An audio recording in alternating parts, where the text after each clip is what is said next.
ஏகேயோட friend அவர் சுரேஷ் சந்திரா ஒரு பேட்டி கொடுத்துருக்காங்க. அது என்ன பேட்டினா, கடந்த 5ஆம் தேதியிலிருந்து அஜித் சார் ஒரு நாளைக்கு 24 மணி நேரம் உழைக்கிறாரு.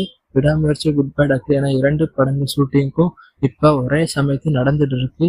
20 வருஷத்துக்கு முன்னாடி எப்படி ஒரே சமயத்தில் 2 படங்கள் நடித்தாரோ அப்படி இப்ப கடந்த ஒரு வாரமா நடித்து கொண்டிருக்கிறார்.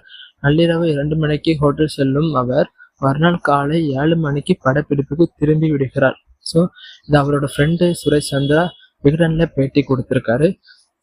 ஸோ இது ஒரு நல்ல மேட்ரு. ஸோ அஜித் சாரோட உழைப்பை நம்ம பாராட்டணும். ஸோ காய்ஸ், அடுத்த அப்டேட் என்னன்னு பார்த்தீங்கன்னா, நம்ம போட் மூவிலேருந்து பெத்த தாயும் சாங் ரிலீஸ் பண்ணியிருக்காங்க. ஸோ கேட்டு என்ஜாய் பண்ணுங்க. அடுத்த அப்டேட் என்னன்னு பார்த்தீங்கன்னா, நம்ம தங்கலனோட புக்கிங் ஓப்பன் ஆக போகுது. ஸோ அது நெக்ஸ்ட் வீக்குள்ளே ஓப்பன் ஆகிரும்னு நினைக்கிறேன். ஸோ இதை பற்றி ஒரு அப்டேட் ஒன்று வந்திருக்கு.